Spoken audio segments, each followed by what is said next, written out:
Let's start our conversation with Alex Epstein.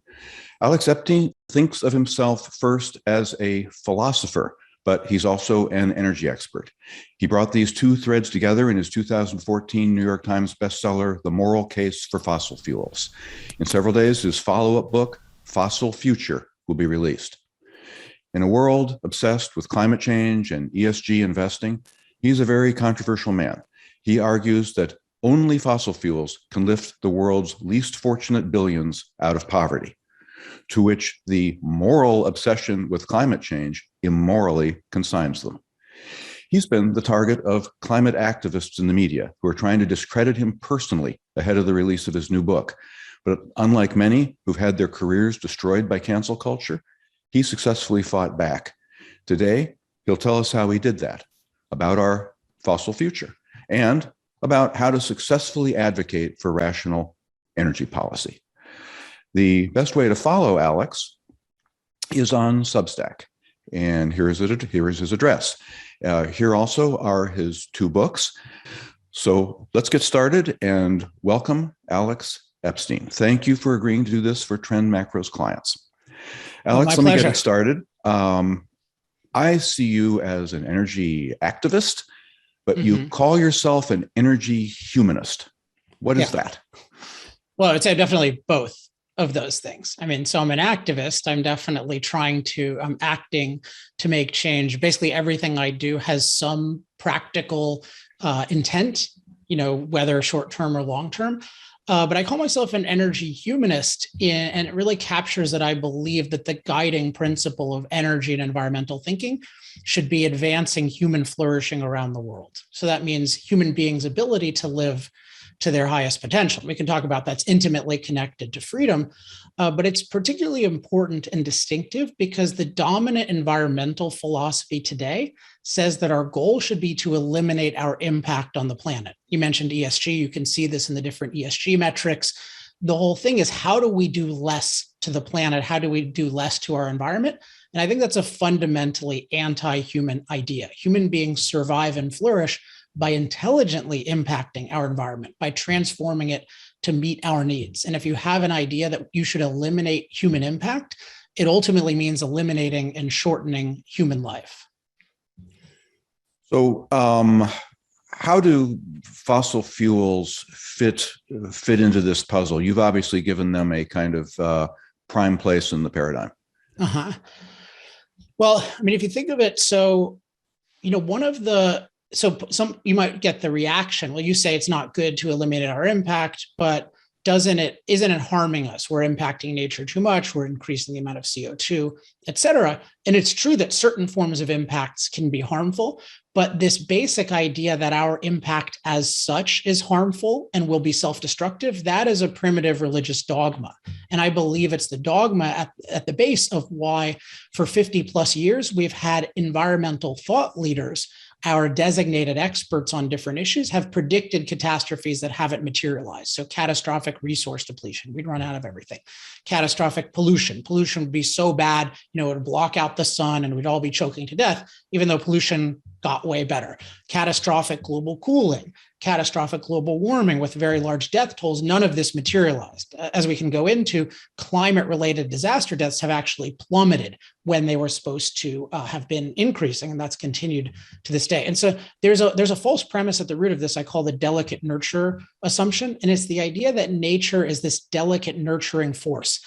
Without us impacting it, it's stable, it's sufficient, and safe. It's nice. It's like a Garden of Eden. It's like a mother, and our impact is self-destructive. And this is just, we need to recognize, and any economist should recognize this, this is totally false.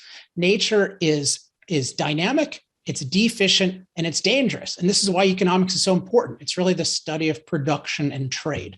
And what fossil fuels do is they power machines. And what machines do is that they radically amplify and expand our ability to produce value. So a modern combine harvester can allow one person to reap and thresh as much wheat as 1,000 really good manual laborers could. But they also allow us to expand our abilities. Like no number of people can fly a plane, can be a plane, right? No number of people can be an incubator. So we have this incredible productive ability, but it overwhelmingly depends on machines. And those machines only work if you have low cost, reliable energy. And what fossil fuels are is they are by far the most cost effective source of that energy. And they have been for 150 plus years. And I believe they will remain such for decades to come, with nuclear eventually being the most likely competitor and ultimately replacement. So they're fundamental to our ability to flourish on a dynamic, deficient, and dangerous planet. In your books, you coined the expression "machine calories," which I think really that's great framing. You want to tell us what you mean by that? Sure. So, calories is probably the most relatable unit of energy that we encounter, because we look at different food and we look, it's technically kilocalories or calories with a capital C. So we look at that and we have an idea. Okay, this is how much energy I will get. Now you want maybe different forms of it, but the idea is just as we run on calories, we run on energy, so our machines do. Except one of the differences is our machines, we use 75 times as much energy with our machines as we do ourselves. So we, in effect, have 75 full-time machine laborers doing productive work on our behalf. And we need to keep that in mind, because our whole standard of living depends on those machine laborers and then the fuels that power those machines. So in your books, you argue that the developed world has access to those machines, which have access to machine calories. And the great distinction between the first world and the world of poverty is lack of access to those machines, because you have lack of access to those calories. Can you characterize what the bottom 2 billion experience in terms of energy?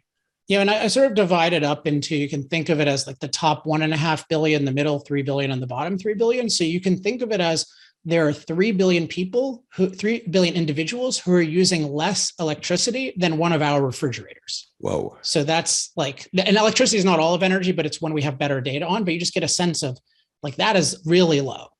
And, then there are people who are using up to 4 times that much, like 4 refrigerators worth, which is still a fraction of what we use.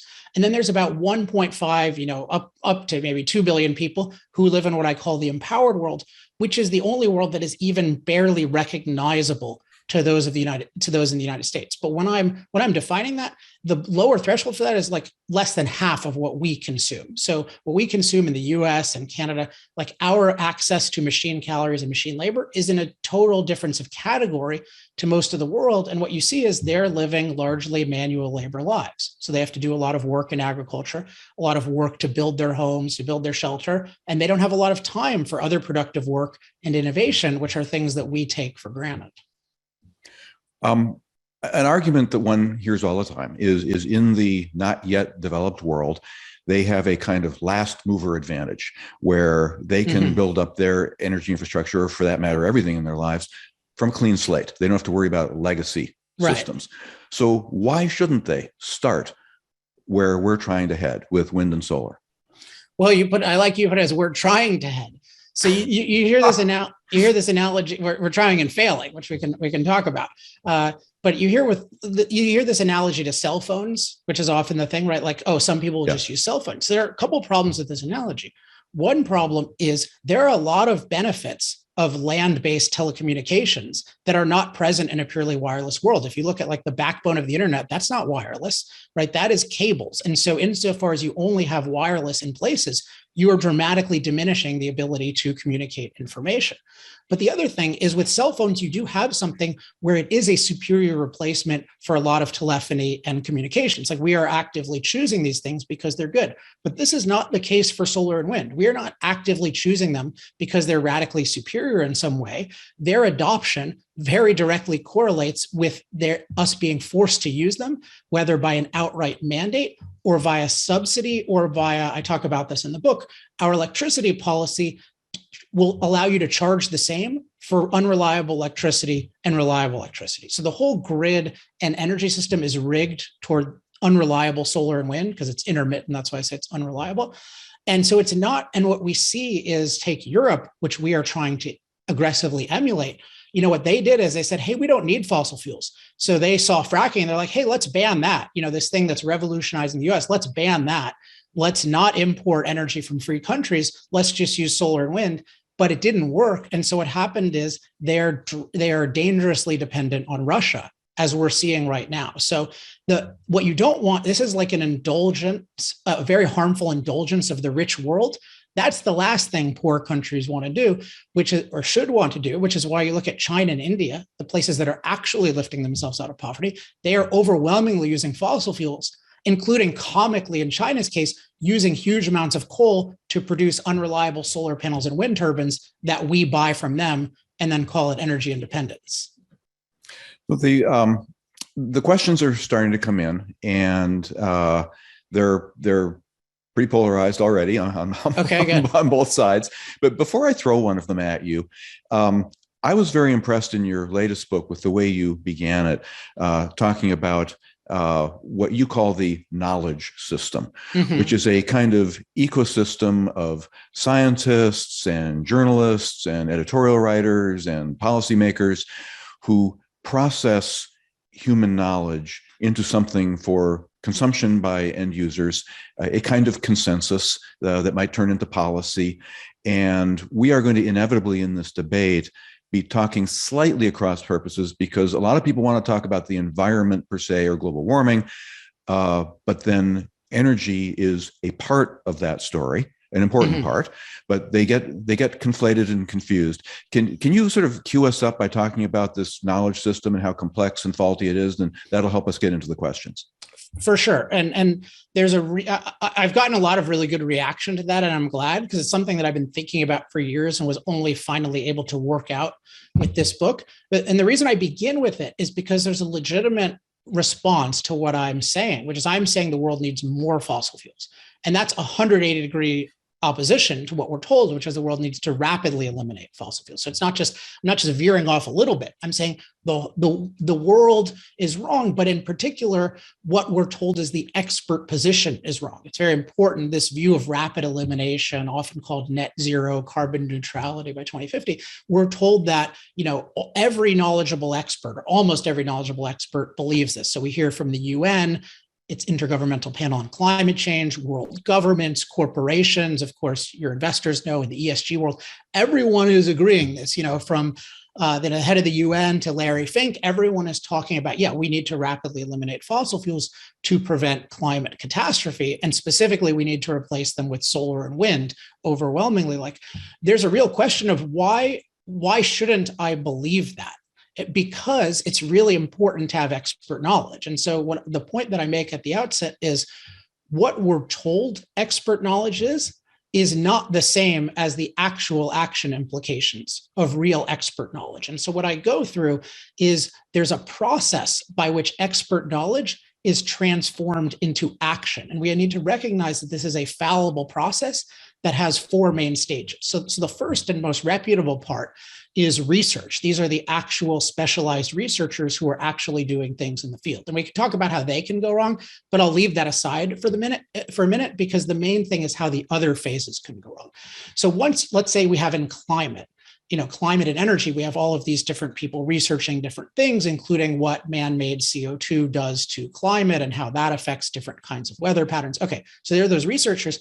That's an unbelievable amount of research and claims that even people in the field can't know all of them in detail, let alone the rest of us. And so a key role is, after research, is synthesis. You have what I call synthesizers who are taking all the research and saying, hey, this is the most important thing that everyone in the field and everyone in the public needs to know. And here we have what's called the Intergovernmental Panel on Climate Change, IPCC. And one thing I point out is this is a very hard thing to do, to accurately synthesize all of climate research. And one glaring hole in what the IPCC does is they do not mention what has happened to climate-related disaster deaths as we have experienced 1 degree of warming, driven in part at least by fossil fuels. And what's happened is that those climate-related disaster deaths, so from storms and flood, extreme heat, those have gone down by a rate of 98%.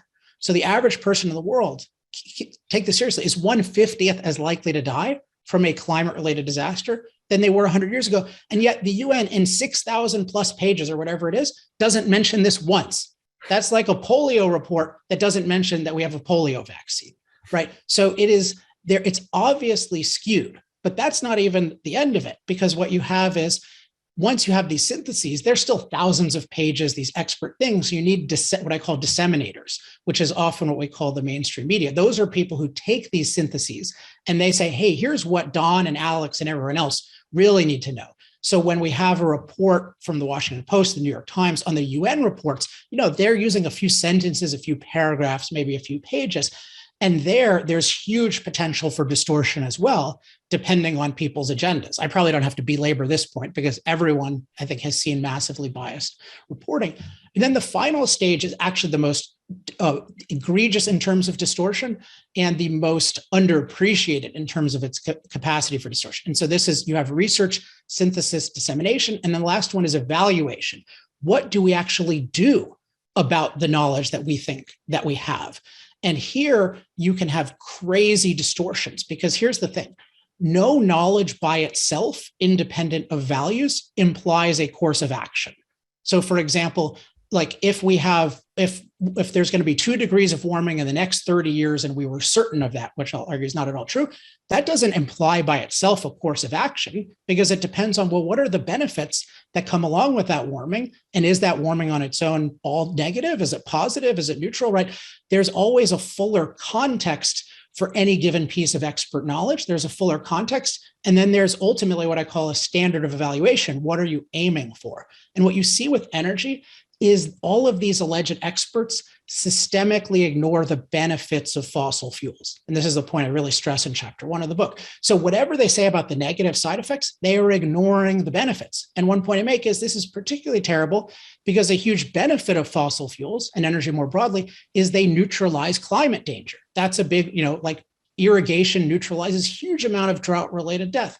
So if you're ignoring benefits, you can't understand it. And then there's this further question of, what is the standard by which the IPCC is really making policy?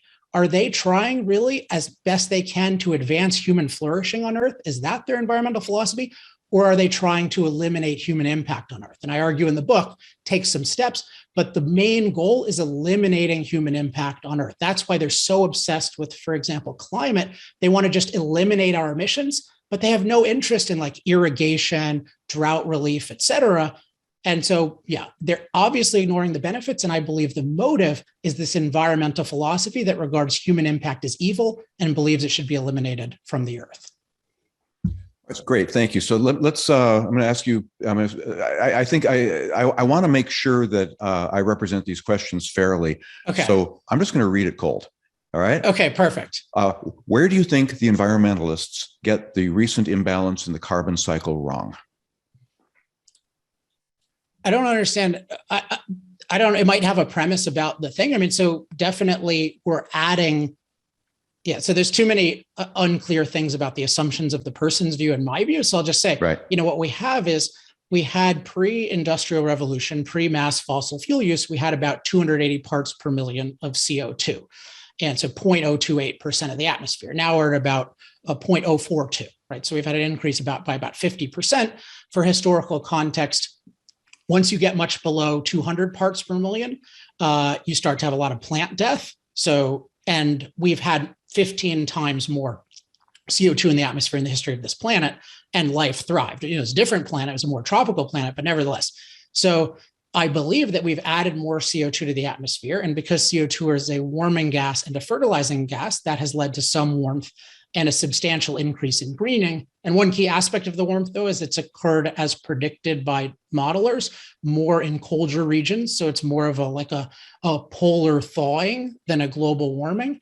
So that's what I think has happened. I'm not sure what the questioner thinks I think or what they think, but that's how I would say what has happened, if you want to call it the imbalance, as in usually what happened for years is it was at 280 parts per million for a while. Obviously, it can change radically. Otherwise, it wouldn't have been 15 times higher in different eras, but it was kind of stable. And then it increased a lot. And I absolutely believe that's because we burned a lot of fossil fuels, which emit CO2 as well as producing energy.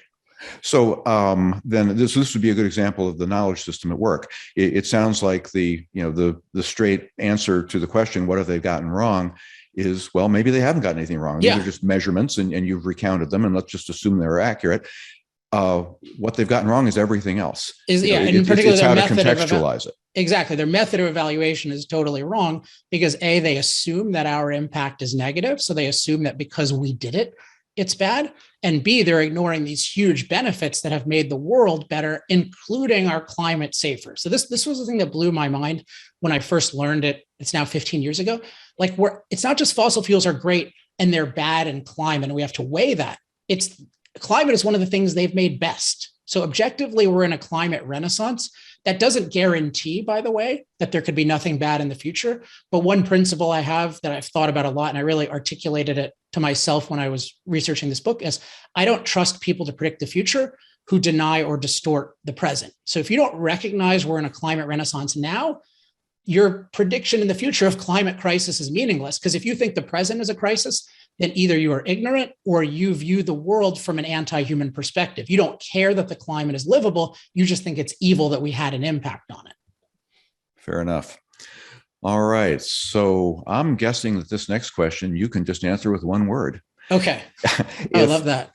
If high-grade, low-entropy fossil fuels ultimately create wealth and foster human flourishing, are we in the wealth management industry therefore morally obligated to push back against the ESG movement and divest from ESG-themed investment products? I would say you're definitely morally obligated to promote fossil fuels. I mean, if you're, let me just say something about, so yes, that is my one word answer, but let me just say something about the importance of this industry. So I'm very interested in the fundamental industries that make life better. And I would say the two are energy and finance / money. Right? Because so energy is what powers every other industry physically. But if you think about finance, that determines where wealth, including energy, goes. And so I regard it as an absolute murderous trend that what we have in the world is so much of the wealth industry is deliberately allocating resources to destructive or at least suboptimal purposes. So you see like what's happened in Europe, and ESG is encouraging them to divest from fossil fuels when it actually empowers Russia and makes Europe much poorer than it would otherwise be. So yeah, if you're in this field, like your goal, you should be creating value in the world. And if people are telling you, hey, you should de-energize or disempower the world, you should fight back against that. So I can't categorically say anything that has ESG. You just say no, but fundamentally there is that obligation. Okay. Can you speak to the anti-moral case for a utopian EV electric vehicle future? Mining, coal-fired electricity production, recycling issues with batteries. What are the kinks in the EV future paradigm? So the main kink is that it is imposed by the government on false premises. So what you get this reaction to EVs because what happens is we get this narrative of, oh, well, fossil fuels, nuclear bad, and we're given all of these specifics about how they're allegedly bad, some of which are true, many of which are false. But then people learn, wait a second, EVs have all of these impacts, including negative impacts, and no one is talking about them. But I don't think that it's, so for example, just there's a huge amount of mining involved for what are called rare earth elements. So they're not rare in that they're infrequent in the ground, but they're in low concentration, which means you need to do enormous amounts of mining to get a relatively small amount of material versus say coal, where you mine coal or a huge percentage of that coal is very, very usable. So it is true that EV and more broadly solar and wind involves a completely unprecedented amount of mining in the world. That's not necessarily a bad thing. Like if overall it could be a good thing, but it needs to be acknowledged. And the real thing, as I said, is the anti-freedom, because what you have with EVs is you have a technology that in some ways is promising, but there are real questions of when and whether it'll be more cost effective than gasoline engines, which are pretty amazing in a lot of ways for most people. And there are huge questions about this ability to scale, particularly given that the world has this green tendency to be anti-mining, anti-impact. So what you've seen with, say, lithium prices, which Elon Musk is making a big deal about, is we have all this opposition to lithium mining. It'll take you at least 5 years, more like 10 years in the US if you want to approve a mine. And yet we're talking about 1,000 times, scaling this stuff 1,000 times. So that's the really scary thing, is the government mandating things with the usual obliviousness that governments have. So I believe that EVs have a lot of potential. They should be free to compete, but it needs to be in a free society where we are not forced to use them. Unlike, say, where I live in California, where Gavin Newsom has said, A, we're going to force you to use EVs by 2035, and B, we are making your electricity completely unreliable. So how are we going to add all these new EVs with unreliable electricity that's not even adequate now? No answer. And that's the kind of danger of allowing governments to mandate things. And so, but the fundamental thing is it just needs to get out of EVs, and it needs to be objective about the different negative environmental impacts of all technologies, not be biased for EVs. What do you think of the popular narrative that global warming is changing the environment and it's causing some animal species, corals, et cetera, to become extinct? Do we have a moral imperative to preserve endangered species? Okay, so with the corals, that's not primarily, there's an issue of warming, and there's also an issue of what they call acidification, which is a misnomer, but the change of pH. And so it's properly called, you can call it neutralization, because it's already basic, it's above 7 and it's going to above 7. So it's going down, So, I mean, the basic thing is, if you look big picture, this is one point is just a scientific point and one is a moral point. So the scientific point is, if you look big picture, and you had none of this bias that human impact is just always going to be bad, what would you expect from a higher CO2 world that is warmer and that has more plant food in the air? You would expect it to be a lusher, more tropical world that is more friendly to life. This is certainly what happened historically. I mean, think about these dinosaurs that became huge, in part because there's so much plant mass in the world. So in general, and it's also a wetter world, right? You're going to have more water, more precipitation. So, a world with more warmth, more CO2 directly for plants, and more water circulating is going to be that's going to have more basic biomass in the system. That's going to be a world with more life. So you can be pretty sure that when people are talking about species extinctions, it's again a huge bias. It's a bias against human impact, the assumption that because we do it, it's bad.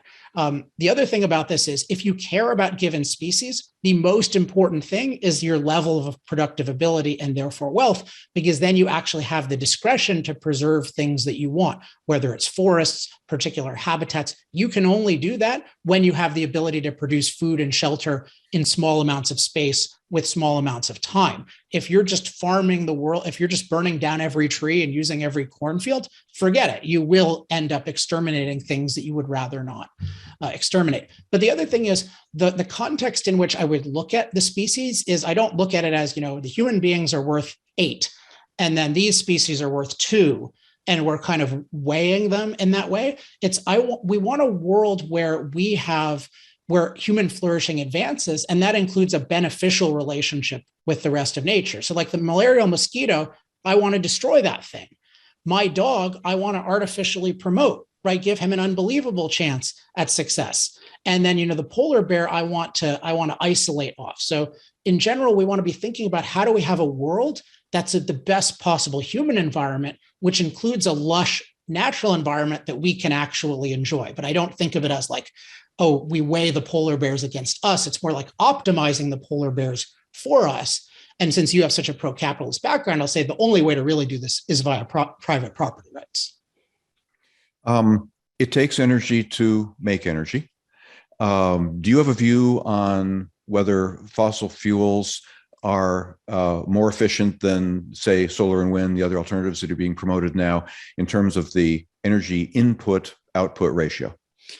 So they are, but this is a dangerous thing. It's often called energy return on investment. Mm-hmm. So so here's the thing is, what you really care about is economic efficiency. And you could really call it life efficiency or time efficiency. What really matters is how much human time does something take and how much does it return? Because ultimately, human time is the real resource that's limited. If we had unlimited time, we could do an unlimited amount with the world. The world has unlimited potential to be modified for the better. So really the limitation is not anything specific in the world.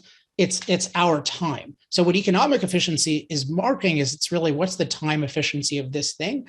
And imagine you could have one energy technology that takes twice as much energy, but it takes 1/8 as many other resources. So overall, it would be more economically efficient. So the danger of looking at energy return on investment is it's taking only one variable in the broad economic picture. And so what we really need is just freedom and the price system, so that we do the most economically efficient. The best thing for EROI, I would just say, is it gives you some idea of how stupid some of these things are, including ethanol. because you see how much energy. But even then, you have to be careful because all energy is not created equal in terms of value. Portable energy is at a premium. So you could imagine if you had unbelievably cheap nuclear energy, you could even use more, you could use twice as much energy, say, to synthesize twice as much electricity to synthesize a certain amount of fuel, but it would be worth it economically. So it's really all about economic efficiency and the freedom to discover that on the market. My God, you're good at reframing questions. That was terrific.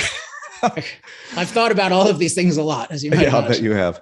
All right, so that's a good entry point into sort of another section of this conversation. So with your new book on the horizon, I understand your publisher sent a review copy to the Washington Post, and I'm sure many others, and something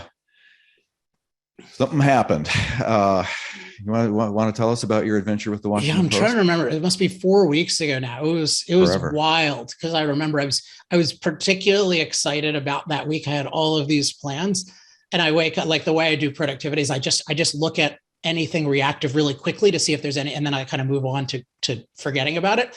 But I couldn't forget about this one note because it was from my publicist saying, "Hey, we got this note from the Washington Post. They have this outline of a piece that is going to attempt to show with quotes from alleged experts that you are a racist, and therefore we should not listen to your arguments about the developing world because you actually don't care about them because you've been proven to be a racist." And this is just unbelievable thing given my own personal history, and I'm just a total individualist among many other things.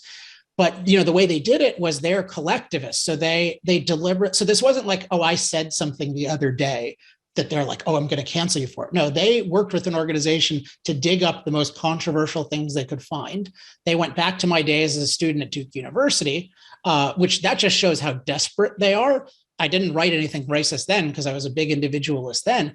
But what they did is they found things that I wrote.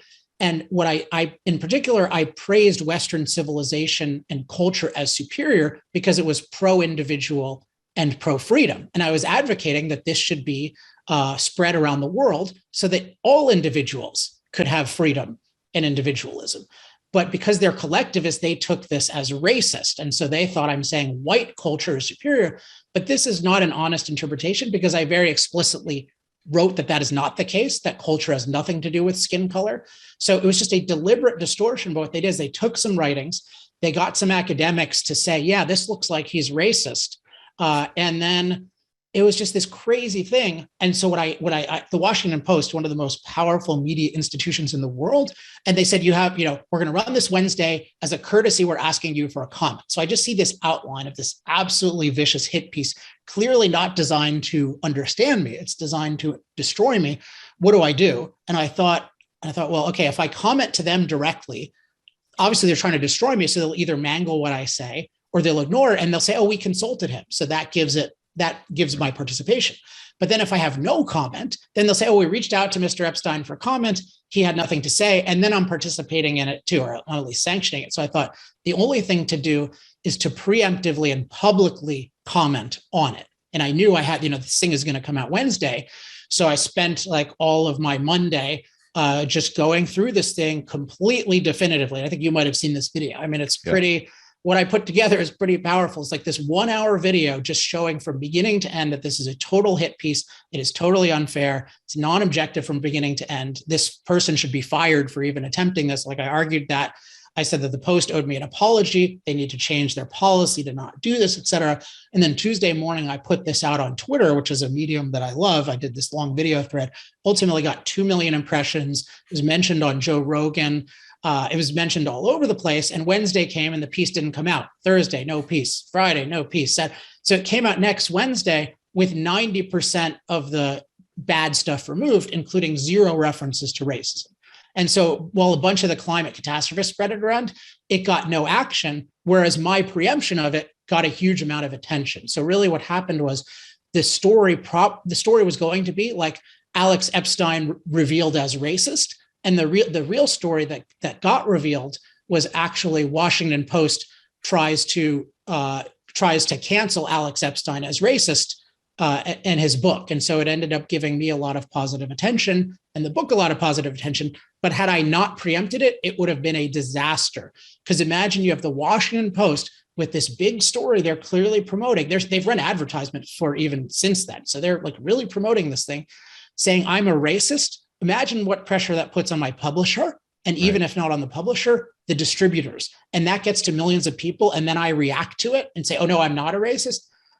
I don't do that. So if this ever happens again, if it happens to any of you, publicly preempt it. Do not engage in this ridiculous comment system where you participate in your own destruction.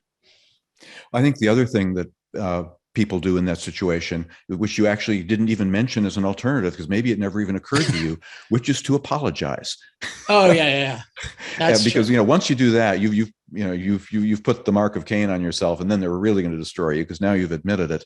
But I have to say, when I listened to that hour-long video, I mean, it was just a masterpiece done in a very short time.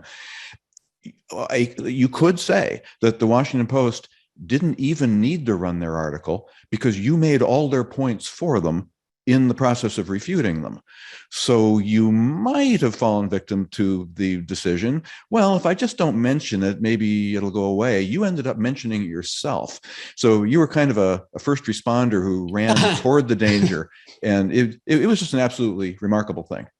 Well, the thing is, so the apology, what I did do in that video, though, is fundamentally, I have nothing to apologize for in terms of the accusation, which is racism. But I wanted every single fact there to be properly framed. So I went through everything and I said, like, hey, this thing, I wouldn't put it the same way now for this reason, or I wouldn't emphasize this.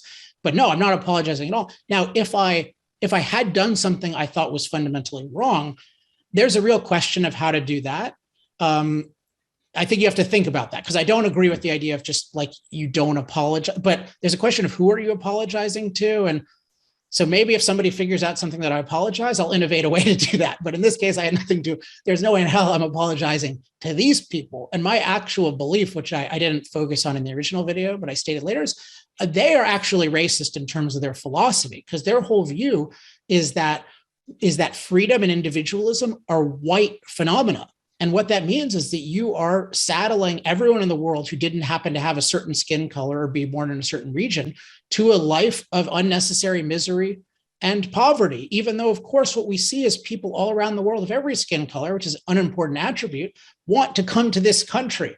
So, and for my topic in particular, people of every skin color want a lot more energy. And what these guys are doing by opposing me is they are preventing people around the world from getting more energy. Right. And just to finish this topic, unless you have any more to say on it, to me, the most remarkable thing was toward the end of it, when it was clear you were winning this food fight, the Washington Post actually turned on you and accused you of attacking them. Oh, that's right. That was the other thing. Yeah, that's the other important thing. And they did that, I think, a day or two into it. It was online bullying. And these guys are so... I mean, what this shows is, I know you love Atlas Shrugged too. There's a great quote in Atlas Shrugged by Francisco at the Money. It's next to the Money speech. It's a great speech in the book. And I'm paraphrasing, but it's like, the only thing that would be necessary to destroy your whole apparatus with all your laws and guns would be someone to name the exact nature of what you're doing. Mm-hmm. And I felt like that's what I did here. I just said, this is exactly what you're doing. Yep. And these guys are so inept, even just strategically, that they really thought that when I revealed this hit piece against me that was going to destroy my life and my book, because it's allegedly racist, which is totally false, that they could beat me by claiming that the hit piece, quote, journalist or jacktivist, as I call them, journalist activist, that this person is a victim of me for defending myself, my life, my family against this. Like, this only played with other jacktivists. Nobody found this at all sympathetic. And the craziest thing, which didn't surprise me, but it should surprise others, because if you haven't dealt with these people, is 10 different climate jacktivists called my accusations baseless, even though I made a video based on primary sources, all primary sources about me and their piece. That was an hour. They just all said, Maxine Joslow is an amazing journalist. She shouldn't be subject to these baseless accusations. It's like, you didn't even watch 1 minute of a video. That's how little the baseless you care. Accusation that she said what she said. Yeah. It just shows, though, what I thought was a gift was it shows that the climate journalist community is not interested in documenting reality. They're interested in advancing an agenda. And this proved that with simple facts. It was obvious. The facts were obvious. They totally ignored them. They said what they wanted to say regardless of it. And it shows that these guys are hacks that shouldn't be employed, not with words at least. So this brings us back to your knowledge system paradigm. This Washington Post journalist is one of its prime members. No wonder things are getting distorted. In the last section of your new book, you give a lot of sort of tips and tricks for how people who are, call it what you will, climate skeptic or pro-fossil fuel or pro-nuclear, ways to do what you've learned how to do, which is to reframe the issue, ask the right Socratic questions. You're never going to get that reporter for the Washington Post to ever concede on anything, no matter what she may think privately. But all of us have conversations like this around the dinner table with our friends and colleagues. Help us understand how we should approach this. So in your book, you talk about a strategy called Go for 100.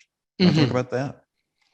Sure. And so it's like reframing and arguing for 100. So I'll talk about both of those. So just give you a quick example, because there's a lot of elements of this, but the example that I discovered this with that I think anyone can use immediately is when you're in a discussion with somebody about energy and climate, you just ask one simple question, which is, would you agree that we need to look carefully at the benefits and side effects of all alternatives, not just the benefits of solar and wind and the negative side effects of fossil fuels and nuclear? Because what happens is by default, we're trained to only look at the negative side effects of fossil fuels and nuclear and only the benefits of solar and wind, but nobody would defend that position. It's an indefensible method, but as long as it's below the surface and implicit, it happens. But if you just make it explicitly, don't accuse them, just say, hey, would you agree we need to look at the pros and cons of everything? Every single person will say yes. But what it does is it creates a framework, a starting structure for the conversation where you're looking at things in an even-handed way. And there are some other examples of this, but this is the most straightforward. And so what happens is, when you frame things that way, the conversation will go better because it improves the method of evaluation that they're using.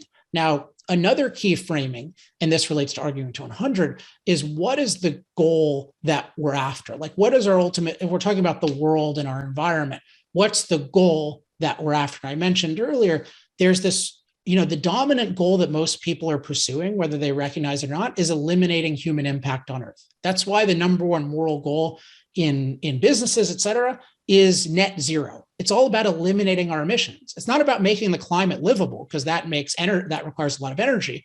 It's not about making the world livable. It's specifically about eliminating emissions. And so we have this idea, but nobody, if you make that explicit, people won't agree to it mostly. They don't really believe our goal, but they've been tricked into it through various distortions. So what I'll say is something like, hey, would you agree that our main goal should be, to advance human flourishing on Earth, not just to eliminate our impact on Earth, because often we need to impact Earth a lot. And most people will say yes. And so what that does, though, is it reframes the moral goal and the moral evil. So you can think of it as arguing to 100. And on one side, the 100 is the positive, and that has become advanced human flourishing. And then negative 100 would be, increase human suffering and death. And so then you can argue fossil fuels are good because they're pursuing this goal. But if you agree, if you agree as most people to the framing of carbon neutral or eliminating fossil fuels, that's the goal, then what can you do? The only thing you can do is what I call argue, you argue to zero. So they say, hey, they say, well, the way it works is, the people will say, hey, let's have a Green New Deal.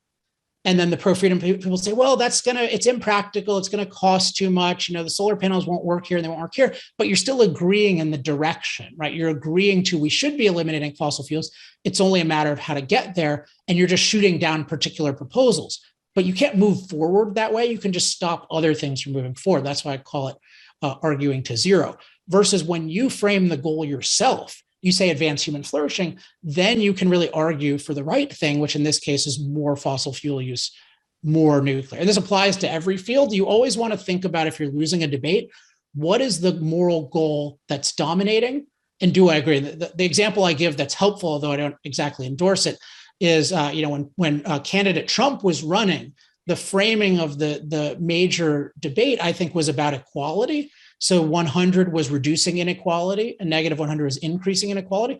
And he really made it about American greatness. So that make America great again, I think it was a Reagan slogan, but he really took it and Trump made it central. So he made 100 American greatness and negative 100 American decline. And that was incredibly effective. He reframed the conversation with a new goal, and he argued his policies would achieve it. Imagine if he had conceded that the goal was reducing inequality, he could have never won on that goal. Got it. So there's a question here from a good client and friend, which I think, I hate to say might be an example of arguing to zero. Okay. And that is, I would take it, you would argue that there is no role for a carbon tax to allocate or redistribute the use of carbon, because that would be to concede that carbon in the first instance needs to be rationed. Yeah, definitely. I mean, the carbon tax, and it's particularly timely that we're having this discussion because we're having it in late April. And it's this crazy situation. Just one quick cultural comment where my position, like this position that we should have a fossil future, is really being validated right now, because even President Joe Biden, who ran on, I guarantee you, we're going to end fossil fuel. And his first two big moves were cancel the Keystone Pipeline and ban drilling on federal lands, is now scrambling to get fossil fuels from any dictator in the world and claiming against all, with no credibility, that he's done nothing to restrict fossil fuels. So like everyone in the world now wants fossil fuels. And so there's this opportunity to make this case for a fossil future. And yet many Republicans and trade groups are now taking this opportunity of a lifetime, and they're advocating a carbon tax, which means dictatorial government control over how much CO2 is emitted. And once you have this thing, the government gets to decide what it is. It has an unlimited potential amount. And if you have a legal ability to control CO2, you have a legal ability to control every machine and basically every action. So it's essentially like a totalitarian control that you authorize when you support one of these things. And the fact that people don't take that seriously shows that they should not be trusted on anything. If you don't even recognize that cost of giving the government that kind of arbitrary power, you don't understand freedom, and you should not be allowed near policy. But then on top of that, what you don't want to do is, so CO2 is something we want more of in the coming decades, given our energy alternatives, which is we need far more energy in the world. There's no way to get it on a much larger scale for the next few decades other than fossil fuels. I mean, we can get it other ways, but nothing can do the growth of fossil fuels. So we absolutely want more CO2 in the atmosphere, all things being equal, because the benefits of that, of the energy, so outweigh any negatives of the CO2. And we don't even know that the CO2 itself is net negative. So we shouldn't be restricting CO2 at all. And then on top of that, in particular, a unilateral move by the US to do this is particularly destructive because it harms our citizens, our industry. We could argue about what they have these different kinds of tariffs and stuff, and that creates all kinds of new problems. But it's essentially unilaterally punishing us, and it's further offshoring different kinds of opportunities and productivity in other parts of the world. So it accomplishes nothing except for impoverishing us. If you want to lower emissions, and if you want to increase energy, there's only one thing to do that's humane and moral and practical, and that is liberate cost-effective, low-carbon or no-carbon alternatives. We saw this with nuclear in the 70s before the Green Movement virtually criminalized it. You had a lot of growth of nuclear, not because it was mandated, but because people were very excited by the low cost. But then the Green Movement demonized it, and they made it incredibly high cost, increased the cost by a factor of 10, and made it basically impossible to do. So we need to get rid of that. We need to decriminalize nuclear. And then we see with natural gas, all things being equal, it'll emit a lot less CO2 than coal will. But so my policy is, if you care about CO2, however much you care, you need to liberate low carbon alternatives. Unilaterally punishing the US is wrong because it's just self-destructive on its own terms. We shouldn't be restricting CO2 in the first place. And we absolutely shouldn't be giving the government totalitarian control over every aspect of industry and life. It's such a shameful thing. And there's no political reason to do it right now.